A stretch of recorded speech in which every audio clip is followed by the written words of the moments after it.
So it is 7 o'clock. We'll call the meeting to order. Any opening comments? Seeing none, a resolution to approve the agenda for tonight's meeting. Moved by Councillor Rudy, seconded by Councillor Schaefer. Moved by Councillor Rudy, seconded by Councillor Schaefer. Be it resolved that Council approve the agenda for the May 20th, 2020 meeting as printed and circulated. Any discussion? All those in favor? Opposed? That would be carried. Any disclosure of pecuniary interest? Seeing none, a resolution to approve the minutes of our last meeting. Moved by Councillor Lupton, seconded Deputy Mayor Edmonston.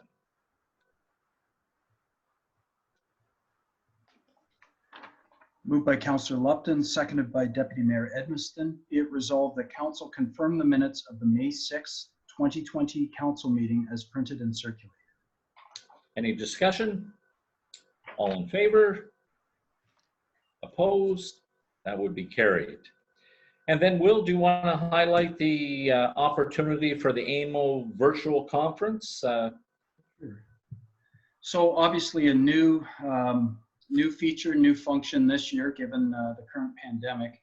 AMO intends to offer its conference virtually this year by electronic means. For those that had signed up, we didn't have anybody that had signed up yet. Those that had signed up, certainly they're willing to put the money towards that conference. I think it would be a small refund given the new price. Obviously no transportation or hotel costs, but it is virtual. The costs, and I had looked into it, I think it was about $600. So certainly not free, but at the same time, again, you're not paying for hotel or mileage. So is anyone interested in attending, joining in on that conference? Well, I'm curious about it, quite honestly, to see how it does work, whether I'm not very good at that sort of thing. I was saying before the meeting that I can work better in an office than I can at home. So I'm interested to see how it does work. I think there could be some advantages to it, and there certainly are disadvantages. Mm-hmm. And the biggest part of conference is that interaction, the people that you meet in a workshop, then to have a 5-minute discussion with afterwards. Yeah. That's going to be missing for sure. Content-wise, we get the AMO updates every week. So it's hard to think that there would be something new that you won't get through other correspondence. And then as Councillor Lupton has said, is the interaction. That's so important, that ability to ask questions. But yes, the curiosity of, can it happen? I think Deputy Mayor Edmonston, you would attest, you can run classes and get good participation through online means. I was just saying before the meeting I had about over 40 kids last night. 2 screens of kids on the TV. Had to flip from screen to screen. Right. It was good. It went really well. So, but then to translate that into a 3-day. Yeah, that could be tough. Yeah. You know, a 1-hour seminar is good, but to extend that out would certainly have its challenges there. But it would be good if someone could attend, but we don't have to determine that right now. I think the information's there in front of us.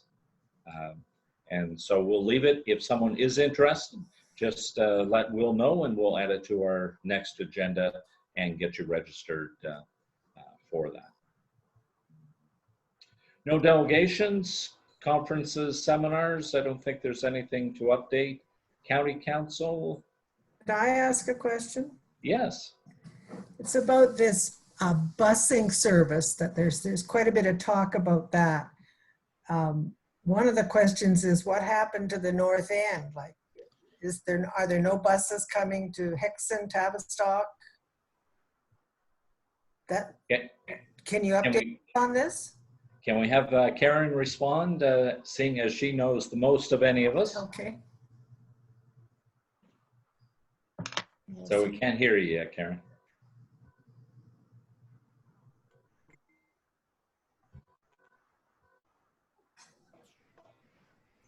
Just tap every corner of your screen and There we go. Sorry, my mouse was on a different screen. there. So that there has been a preliminary phone call. So originally there was a discussion about transit through the Stratford connection. That did not happen. They did not include a Tavistock stop in that plan for them. They're trying to keep it intra-community right now, as opposed to extending into Oxford County. There now has been discussion, and the county is taking the lead on coordinating an effort to work on the north side of the 401, potentially including Blandford, Blenheim, Zorra, and ourselves in a northern connection.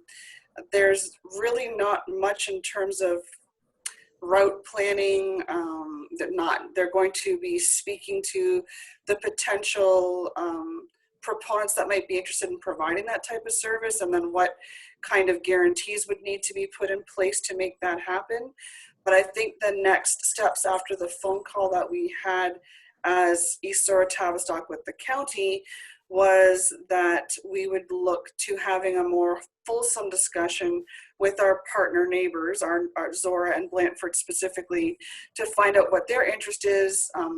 I believe that Dawn and I can both say that we know that Zorra is very interested in some sort of connectivity, but I'm not sure that Blandford Blenheim had been reached out to at the time that we had our call. So that was going to be the next step, was to reach out to Blandford Blenheim, find out what their interest was, and then coordinate a 3 municipality CAO mayor meeting with the 3 northern municipalities. So would it then be going to Woodstock, or is it just going to be in that area of the 3 municipalities? Again, there wasn't much specific discussion about where the stops would be, how many there would be, what the ridership would be. Rather, there was mostly just a confirmation that we would be interested in exploring that kind of opportunity, and then determining whether that would be Chelmsford, Embro, Woodstock, Innerkip, Tavistock. That was still kind of up in the air. Okay. Fair to say, Don? Yes, thank you, Councillor Lupton, for the question. Huge concern, as you're well aware, the provincial allocation of monies and where it went really left the north without. So there's some potential for reach out Chelmsford toward London, but that doesn't help the north of Zorra or any of East Zorra. Tavistock. And then where do we connect? Do we want to connect to Woodstock? Do we want to connect to Stratford?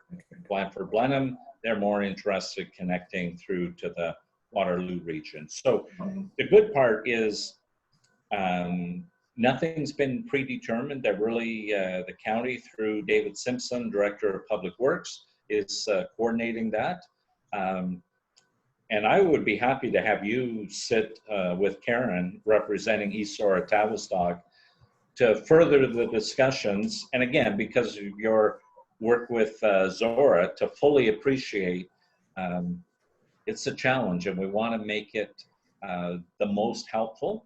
If we can get people to the connection, if you can get people to New Hamburg, then they can get connected with the Waterloo region. If we can get people to Stratford, same thing. It opens up a bigger window. Similarly, we don't want to make 10 stops in Woodstock. Let's get them to 1 and then use the Woodstock transit to allow them to move around. So lots of moving pieces, but there's commitment to ensure that a coordinated voice happens. But yes, my time is getting harder to pencil out. So if Councillor Lupton, you were interested, then I'm sure Karen would keep you advised and invite you to the meetings. All right, yeah, there is a real need for some people. The thing is whether it's it has to be viable or not. I don't know if they'll ever get that kind of coverage, but there are people really needing that connection. That's right. And with the funding available, that's one of the first questions. Being as there are some that have plans in process, then we've got a lot to be able to see what are their numbers for cost, what is their break-even point, etc. So in some ways, we're a little more able as a municipality to say, what are we willing to invest? Because it won't be the whole thing. And if we can see the potential for that break-even point with the providers, then that's very encouraging for us. And you would have a better handle in Tavistock. Are there, 10 people that would get on and go to Stratford? Are there 10 people that would come to Woodstock? That's really where that gut feel has to be, is the need. And then when we establish need, to make sure that the service is reasonable. If you're looking to transport seniors, don't have them come at 7 in the morning and return them at 7 at night. Like, it's got to be practical as well. So is it going to be a service based on need, like you take people to appointments? I mean, some of the comments that I've had with people are people who would be interested in just getting on the bus and going for a ride for the day, and I don't know if you're just looking for people who are going to specific appointments. I think, Karen, it's a dedicated route that would try to connect you with the local transit to then get you around, but there might be flexibility. Yeah, I agree with the mayor. I think where I think we would be at. So once there's a buy-in amongst the northern partners that we think it is something our municipalities would be interested in. I think the next phase after that David referred to was more of like a survey, if you will, to say, okay, if this was to be available, when would you like to use it? How long? What time of the days would work for you? Where is your ideal, get off point and get on point kind of thing? And then that would then give a little bit of more breadth of information as to whether we're going to try to get people to London to give them access to more services. Are they satisfied getting to Woodstock and what they can see in Woodstock? Do they want to, as Dawn said, there was definitely, obviously there's a feeling that the further west you go, you probably are aiming for London. The further east you go, you might be aiming for Kitchener-Waterloo. I know Tavistock residents often go to Stratford, but then you might see Innerkip people wanting to go to Woodstock. So I think the first phase is to make sure we're all in it together. And then the second phase is, where are we going with it? Like what does our public want? Okay. Good. All right, thank you for that input and great question discussion. So if you can follow up, Karen, I don't think Mr. Simpson would be upset as long as he's got a couple of voices from EZT on participating, that'll give him what he wants. So thank you. Okay. Okay, then the Hickson Trail Committee minutes. Any questions or discussions there? Councillor Rudy, anything to add? Go ahead. Comment. This committee's been pretty active in the spring. It's everybody's finding that the Hickson to Woodstock Trail is really busy. A lot of uses. I've been on the last couple of weeks, 2 or 3 times, and you're always meeting families out for a walk. In the day of COVID, it's something to do that's not, you can't go to a park, you can't play sports, so it's taking the kids and the dog for a half-mile or a mile walk from one end to the other.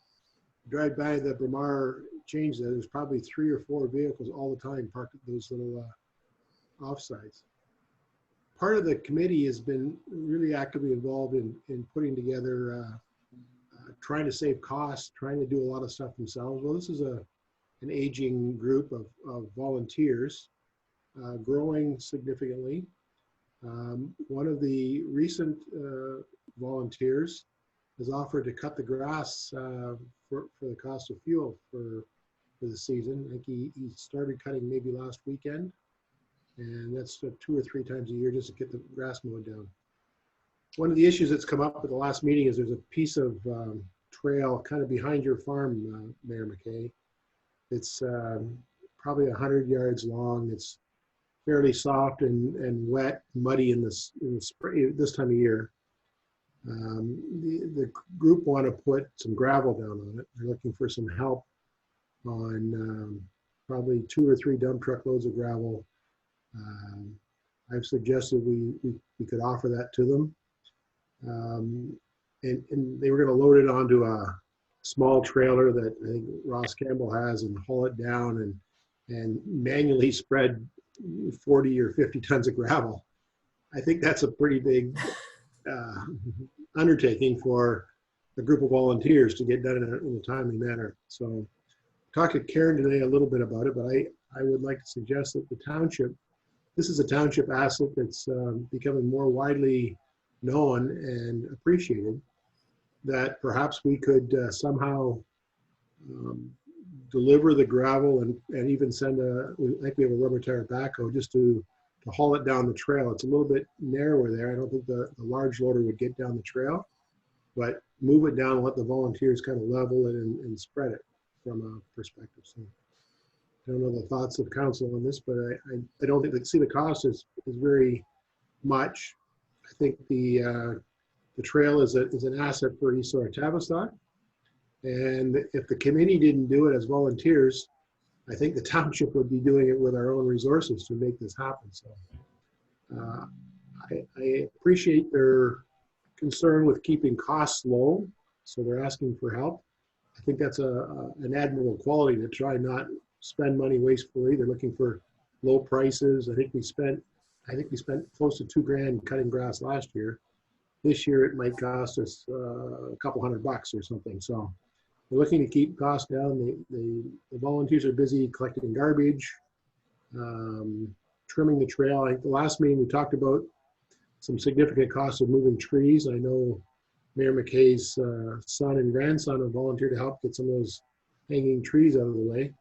But after the committee or some of the more seasoned guys in the committee walked the trail, I think a couple hours later they cut the logs off and the trail was open. There was no issue. So from going to a potential cost of thousands, it cost nothing to have it kind of looked after. So this committee is pretty active on the trail. So I think we want to appreciate their efforts on our behalf.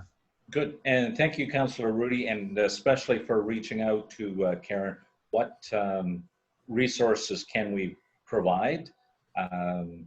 Yeah, it really wasn't a budgeted item, but as we've worked with the Optimists and the Optimist Park, it's a great venture. They have all their resources, and yes, it costs us as a municipality, but pennies on the dollar compared to if we tried to do it ourselves. So what can we do to help? That wet spot, the other solution is a small backhoe to open up the ditch, because that's why the water sits. I think that's the issue. We could ditch a little bit along there. It would go away quickly. And that's the challenge. How do you get rid of that material? You still have the same as getting gravel in, is taking that mud out. But you probably just cast it into the side. The right of way is fairly. I don't know what the right of way width is. 66 feet. So there's lots of room there. Probably just throw it up onto the bank. Get a little bit of a ditch on the side of it, because the trail is only, I think, 2 meters wide, so 6 or 8 feet wide. You throw it up into the bank, it lets the trail be drained. So a little bit of backhoe work would be an asset as well. Right. So I would suggest, again, through the yourself to the committee, working with Karen, does Tom have an opportunity to take a look, or send one of his guys, and with the backhoe, what could be done? That would be a great opportunity, and again, keeping the cost. Even if those costs are charged from the township to the trail committee, it's still that efficiency of getting it done.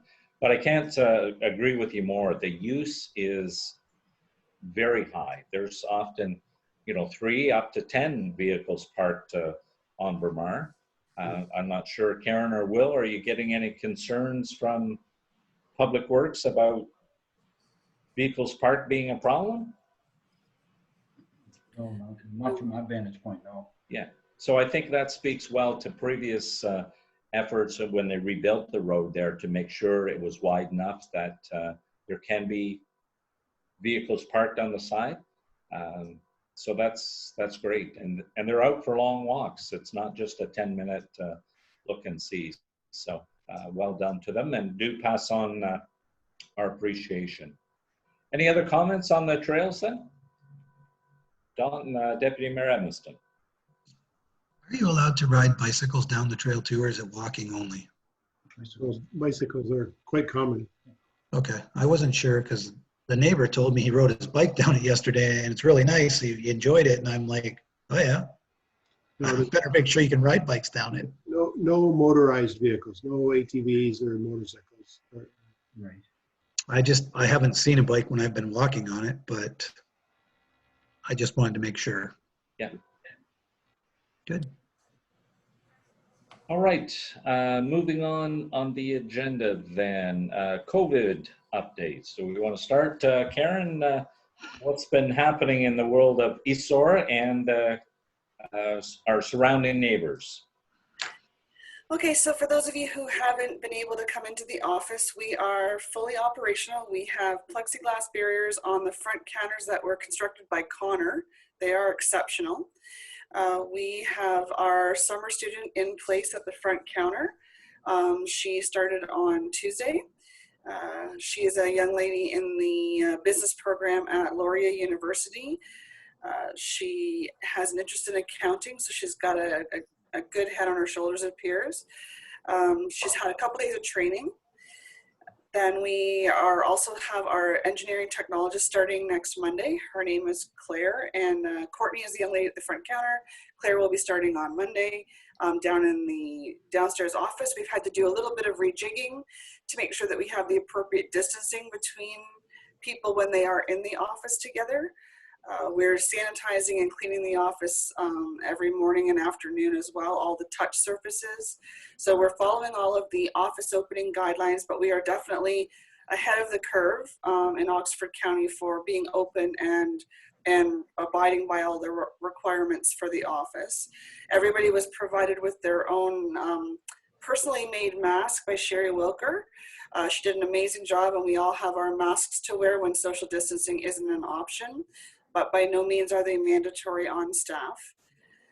Now, with regard to some of the financials, we had our first senior staff meeting we've had in, what has it been, 2.5 months, Will? Yeah. Since we last were able to meet together as a fivesome. So we met social distanced in our boardroom, everybody at a corner of the table, and we had our first senior staff meeting, and I told them that I needed them to go over each their departmental COVID situation. So Roads is working, Public Works is working business as usual. They are working out of 2 shops. The only real hiccup with that is mobilization time. It takes them a little bit longer to get from one end of the township to the other if they're coming from whether they're coming out of Tavistock or coming out of Hickson.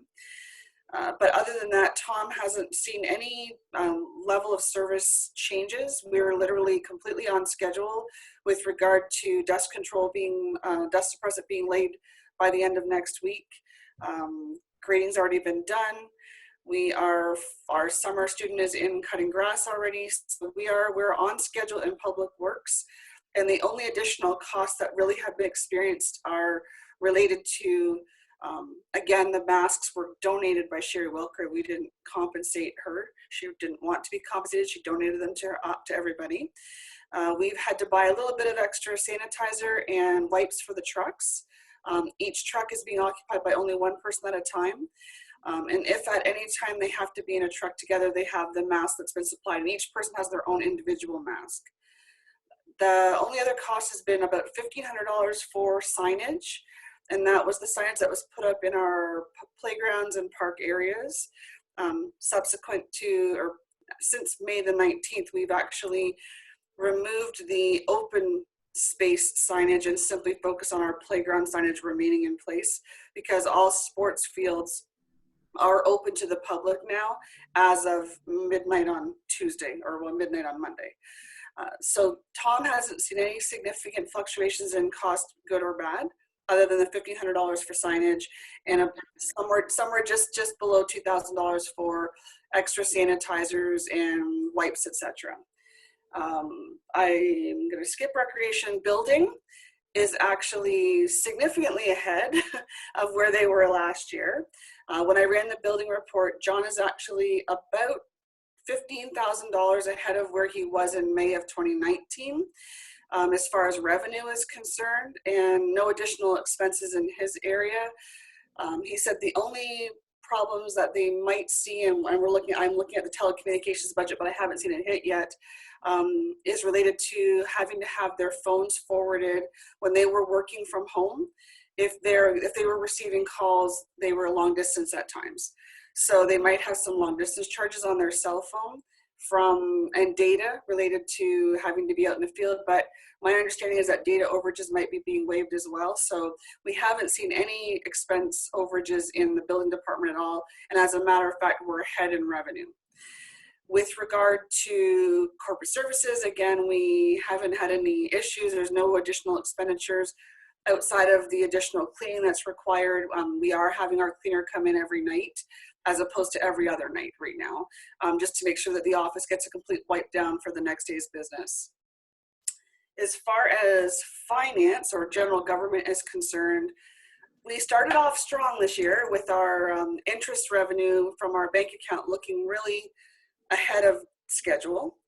However, Stephanie did me a lovely graph, and I'll show it, although I can't put on the screen. Our interest revenue for the month of May that we received on May 1st is actually $10,000 less than we received last year on May 1st. Not because our bank account is any less fruitful, but rather because the interest rate dropped over 1.5% on our bank account. So I did a projection.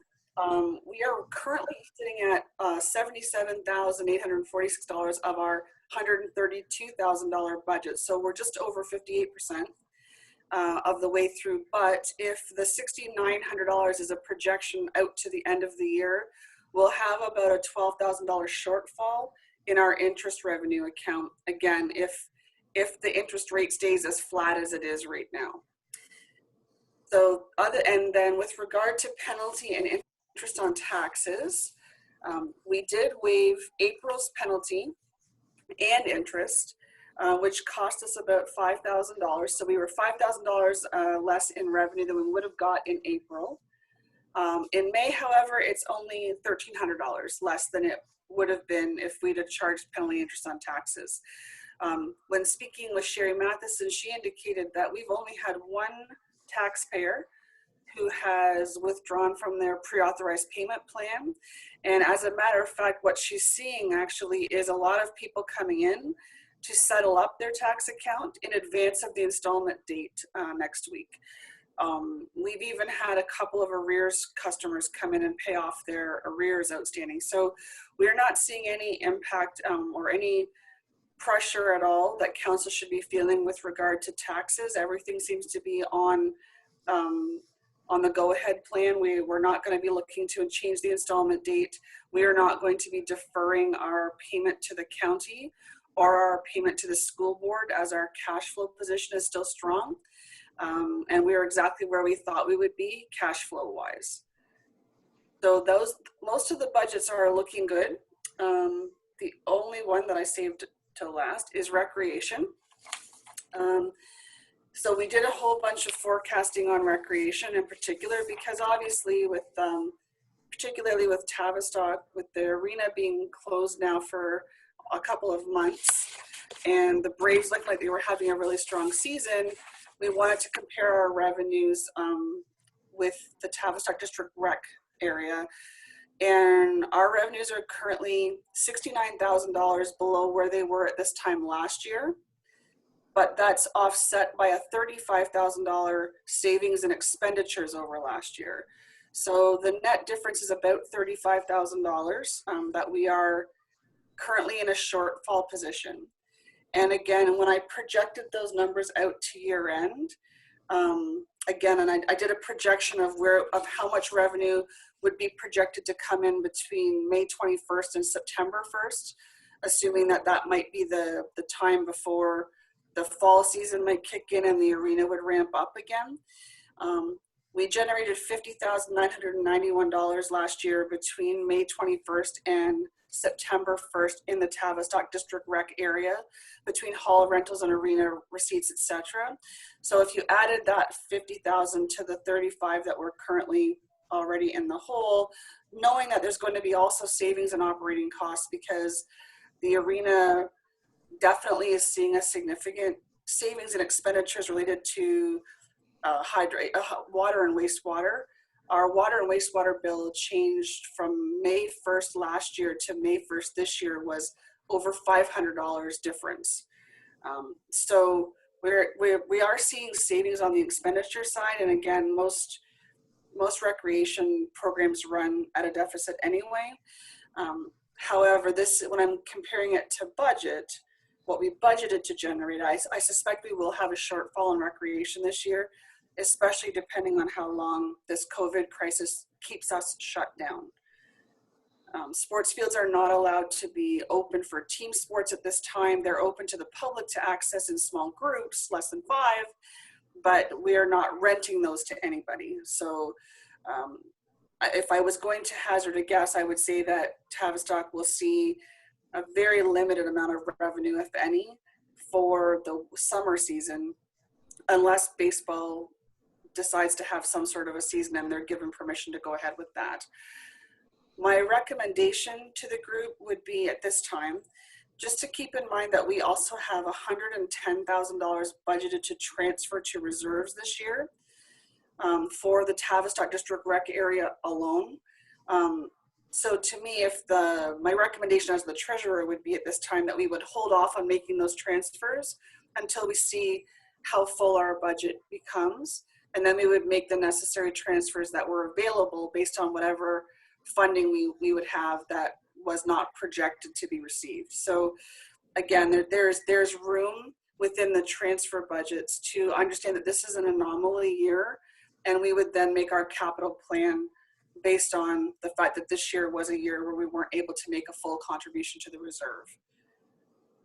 The other thing to bear in mind is if we do go ahead with a Parks and Recreation master plan, that would also give us a better idea of what level our transfers are supposed to be at anyway, as far as roof replacements and building replacements and facade replacements and potential expansions or whatever. We don't have that kind of guiding document right now, and a master plan would give us some direction to aim for. So that's another reason why I would suggest that one of the places that we can buffer the recreation losses would be in the transfers that are projected. Now, with regard to Interkip Community Center, we're only $1,000 behind where we were last year in revenue. And over the summer months, they only took in an additional $6,000. So right now we're sitting at 40% of our revenue budget for the ICC as projected at the beginning of the year. So that's pretty close to where we should be right now anyway. Now, again, the community center is not open to the public right now, so revenue and all events have been canceled thus far up to the end of June. So we're hoping for more direction. Again, the emergency orders were extended to May 29th.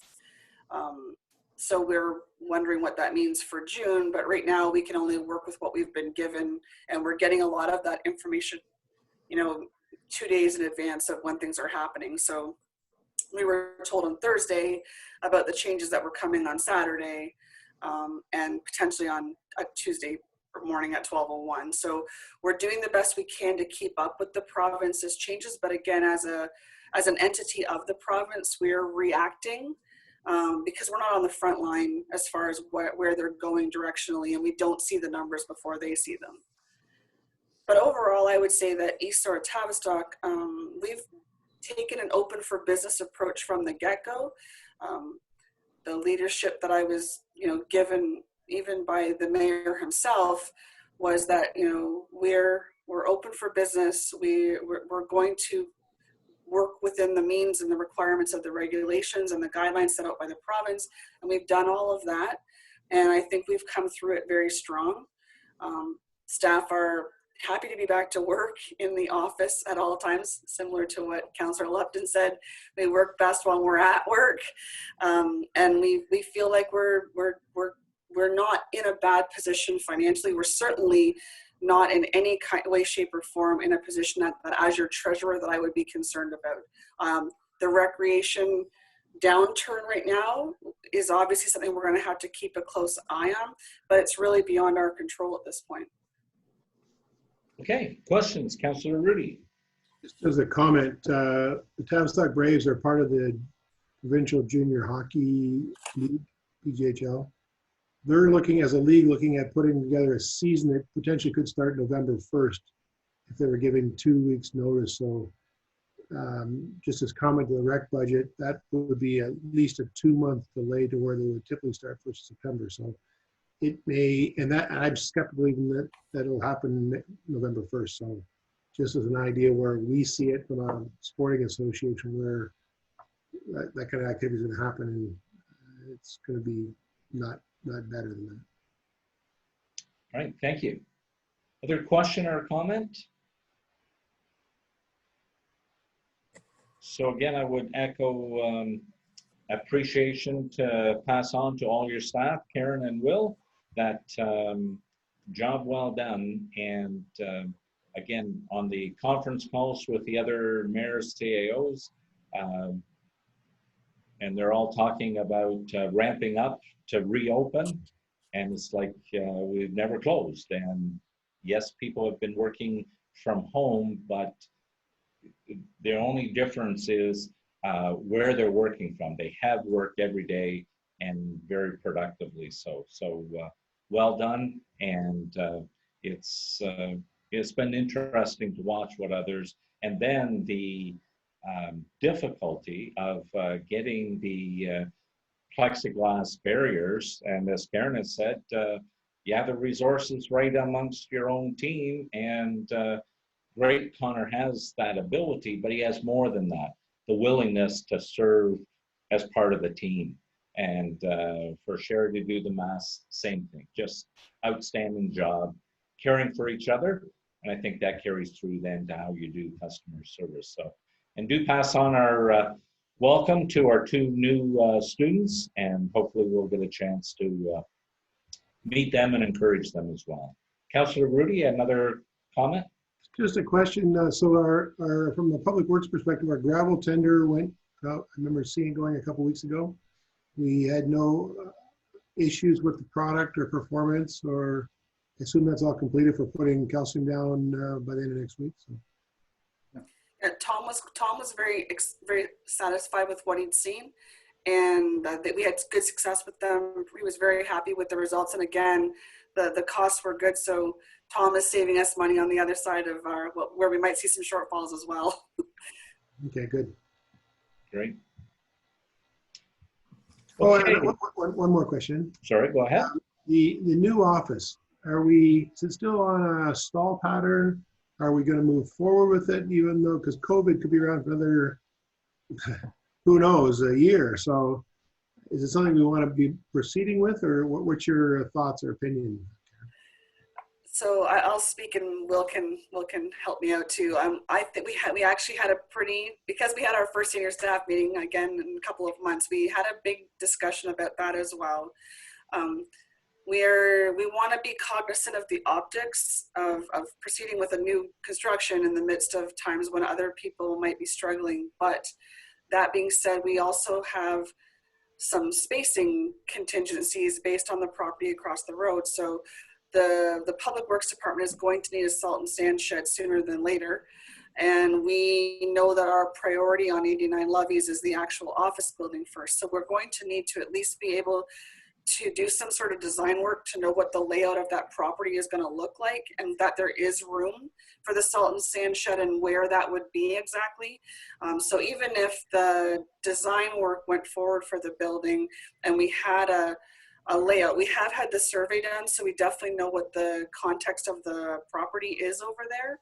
So we're looking now to looking at potentially splitting the work between design, a design phase where we would RFP for a design service that would look at the whole parcel and make recommendations about layout and where the buildings would be and what size they would recommend based on X number of offices.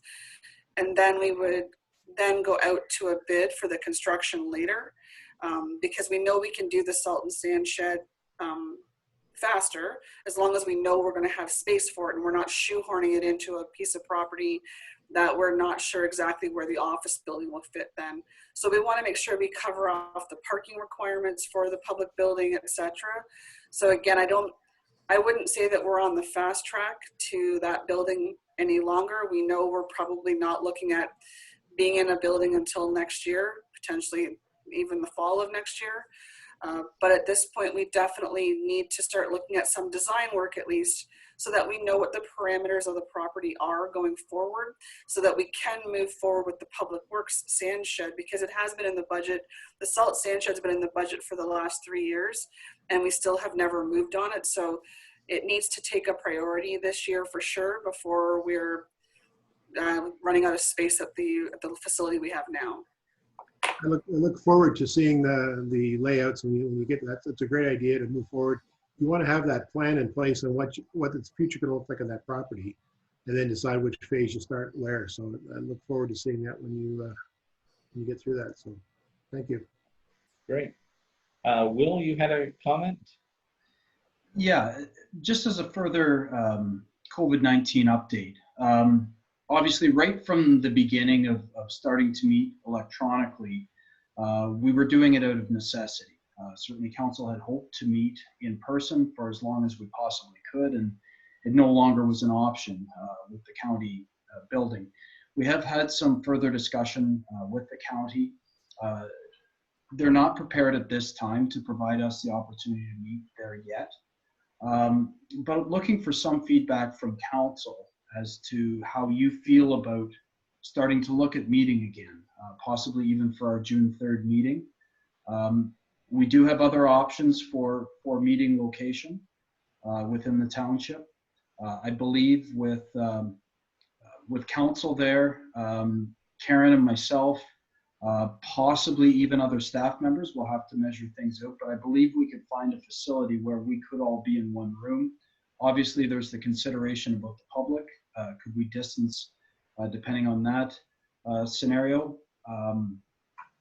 At this point, we had potentially had a public meeting scheduled for June the 3rd. It doesn't appear that that's going to occur now. So members of the public may not necessarily be as active in coming to our next meeting, but wanted to have that discussion with council. Do you feel we're in a position to consider meeting in person again? Do you want to continue to meet, certainly as of June 3rd, electronically? Again, just looking for some feedback on that. Obviously, if we do have another facility, it won't be set up with the audio visual stuff that we have now. So it'll take some time to set up a room, make sure it's all measured out. Don't want to go to that if council really isn't comfortable yet meeting in person. All right, thank you for raising that. Concerns, start with Karen. This will be news to Will. I hadn't had a chance to tell him yet. We may potentially have 2 big reports coming to the June 3rd agenda. One would be the service delivery review. I had a 3-hour phone conversation this morning with the other CAOs, and I know that the hope was to bring the service delivery review report with some recommendations that we've been able to jointly agree on to the first meeting in June for everybody. So the goal would be our June 3rd meeting, and county council would see it on the 10th, I believe. However, and then the other report that would be coming forward on June the 3rd that Will may or may not have mentioned it to him is the asset management plan update. Public Sector Digest has done the draft. Stephanie and I have gone over it a couple of times with some refinements. We have agreed with PSD that the update plan will stay in draft format because we're going to do the additional work that we budgeted for to bring in facilities, fire, and fleet into the asset management plan as well. So, but Matt from PSD would like to present the draft report to council as well at the June 3rd meeting. So he could do it via Zoom if we wanted him to, or he could come in person, whichever council would prefer. He will be doing it via PowerPoint regardless, so that you can see the draft report, understanding that it would be received for information at that time because there will be amendments to it with the updates coming with the fire facilities and fleet. Sorry, Will. No worries. Okay, so given that, I think as Will and I chatted, the opportunity for the Interkip Community Center, large room, easy to be spaced out, but it would allow that physical presence, not taking away from this, and the fact that the public can actually view at a later time. I was hoping that the county would equip their facility such that we could do recording. I mean, Rogers is there for county council, but just the daytime meeting. Could we take over that equipment and just have a Fanshawe student run it so that whoever was hosting a meeting there, it could be broadcast, recorded, uploaded to YouTube. But as Will said, that's not in the cards for June the 3rd. There's nothing preventing us. It's a meeting, it's not a social gathering, so that 5 people is not a concern. We are an essential service, so we can do that. Will's pointed question is, do we want to? Do you think that would help us in our discussion deliberations? Or is this a better way? It's really our role in governance is to ensure that we have good discussion for the best decision-making outcomes, and to do that in a transparent way.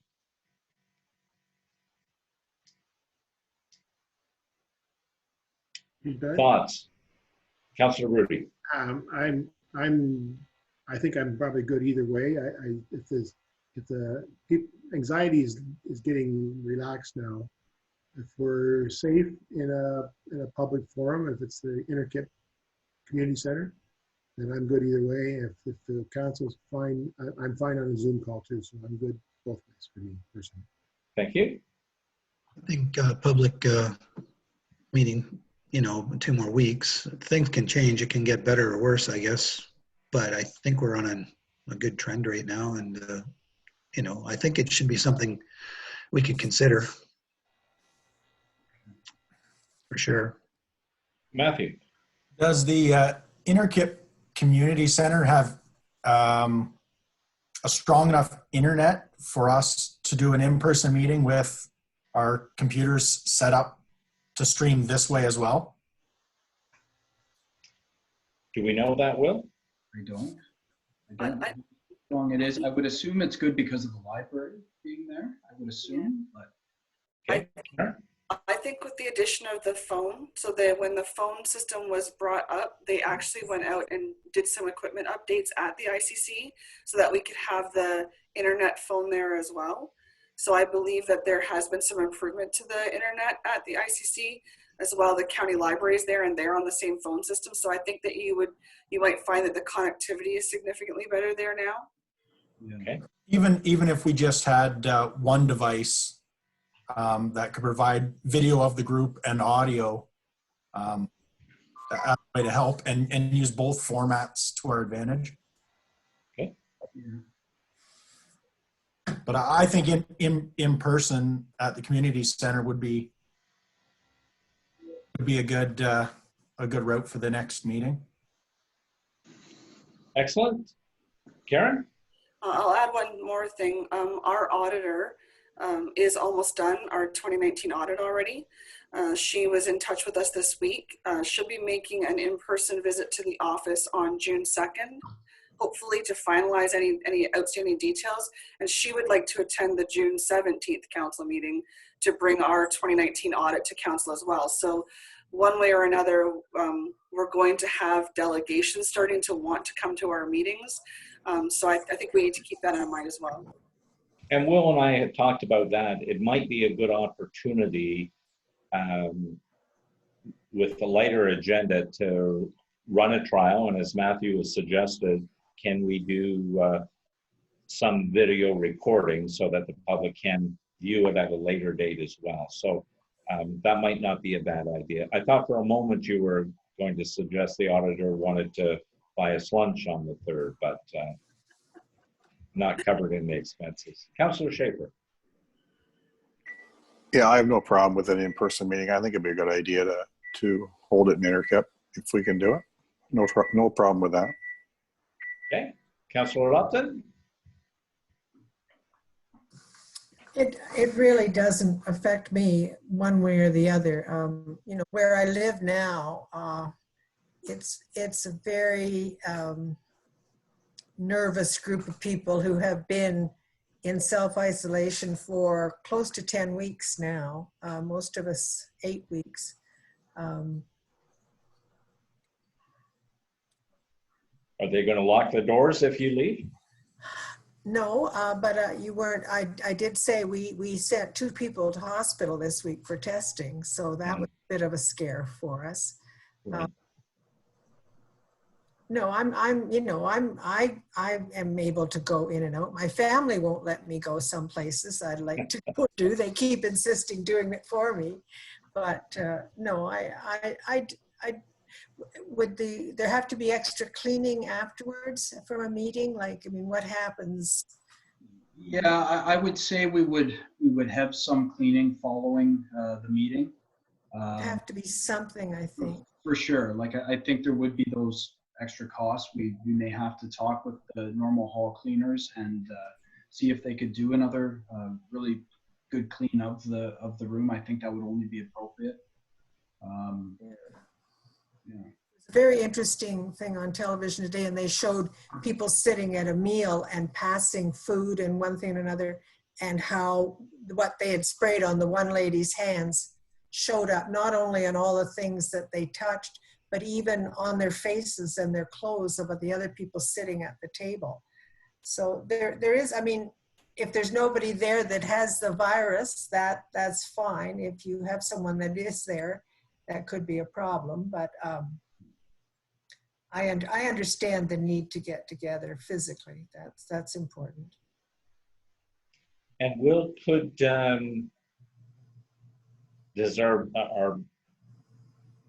we had the special meeting to permit the electronic meetings. Does our bylaw permit one person to electronically connect? Yes, absolutely. I think that was one of the biggest advantages to the change we made. It could be 1, it could be 2, it could be none meeting electronically with the group that's meeting in person. Okay. So to Councillor Gillespie's point, it would actually work if we were all had our laptops. The screen could look like it is now, even though you can raise your head and see the rest of council staff around you. Yeah, the only thing that might be funky, and I'm just thinking about this as we're talking about it, would there be feedback in the room? Like would you hear other people's? There would be feedback in a room like that with 7 computers for sure.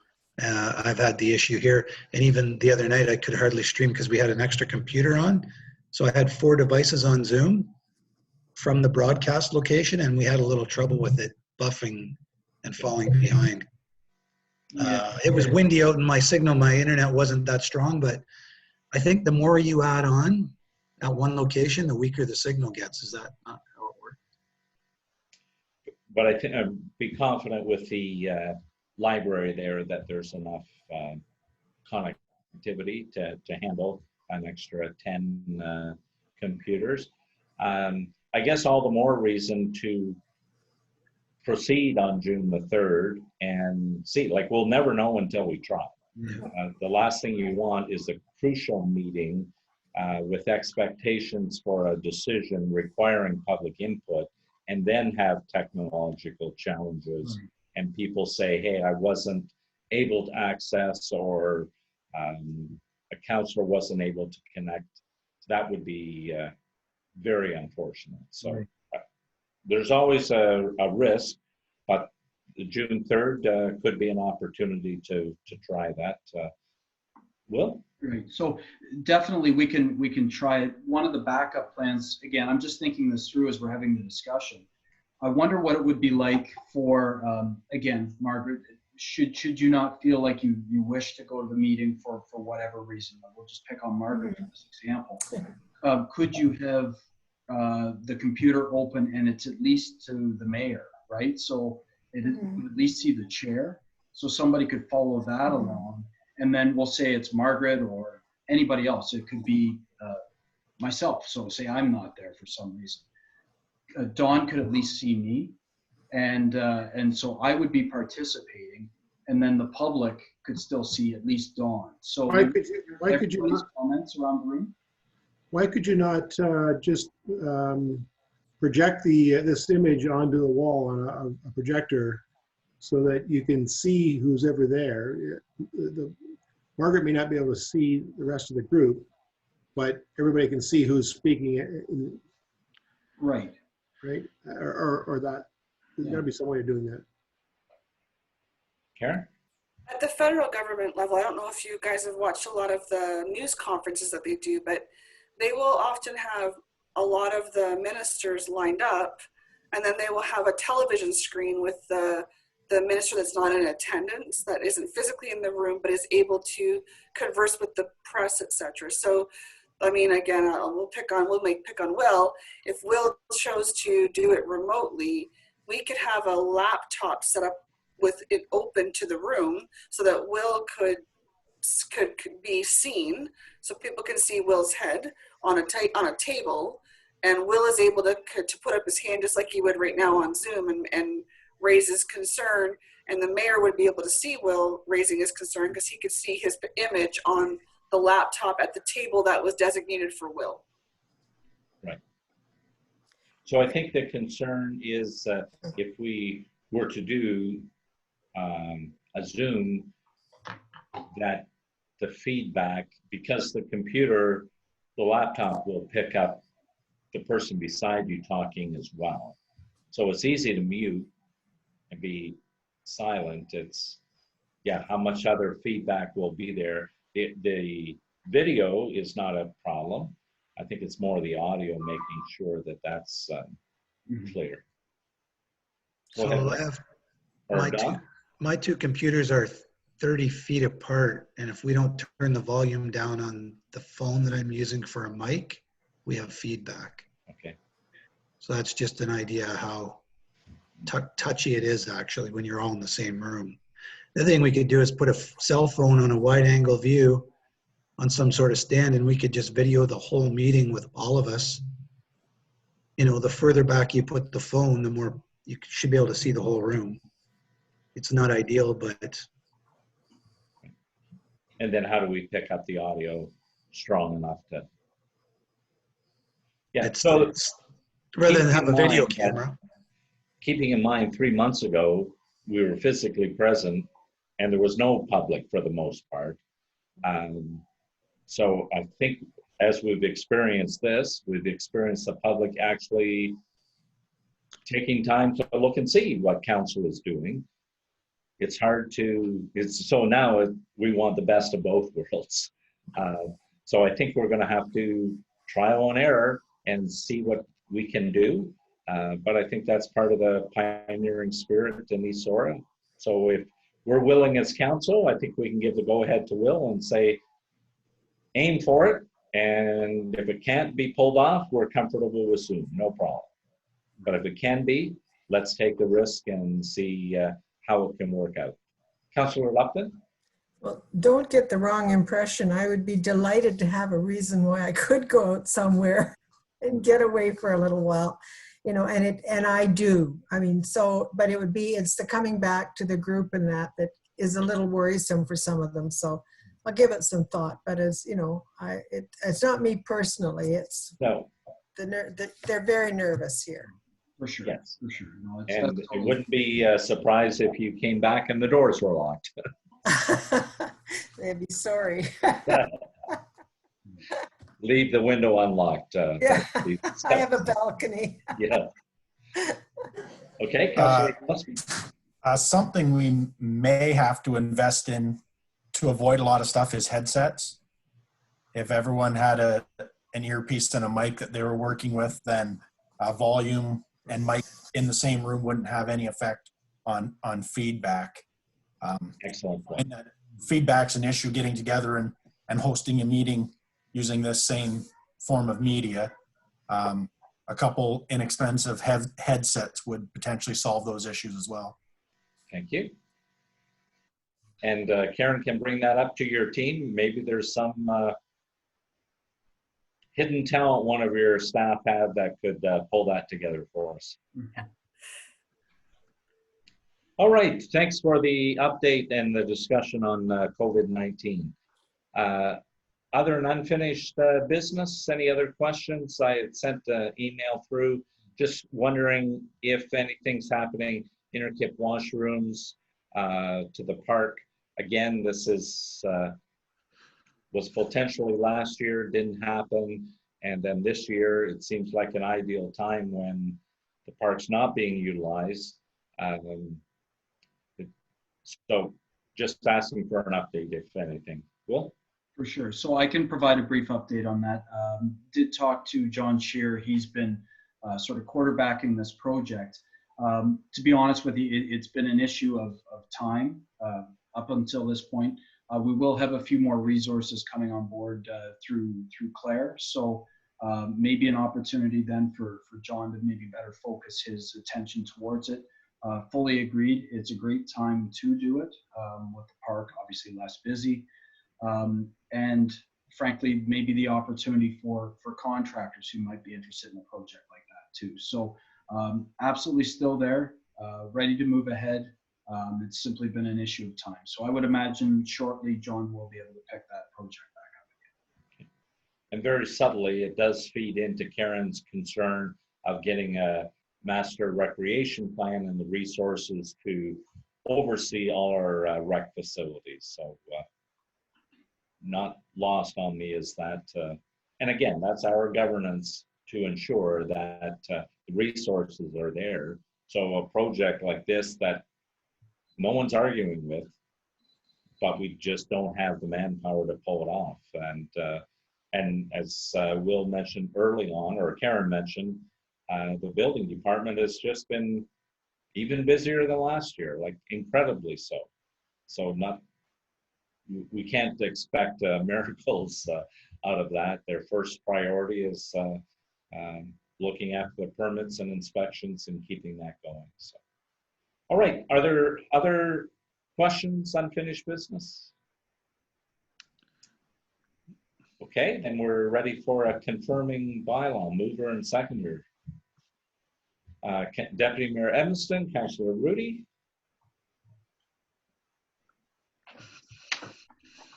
Moved by Deputy Mayor Edmiston, seconded by Councillor Rudy. Be it resolved that bylaw 2020-16, being a bylaw to confirm the proceedings of council held Wednesday, May 20th, 2020, be read a first, second, and third time this 20th day of May 2020, and further that the mayor and clerk are hereby authorized to sign the same and affix the corporate seal thereto. Any discussion? All in favor? Opposed? That would be carried. And adjournment, mover and seconder. Councillor Schaefer and Councillor Lupton.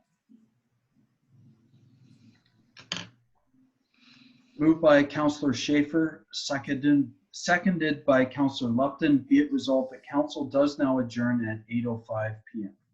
All in favor? We are adjourned. Thank you.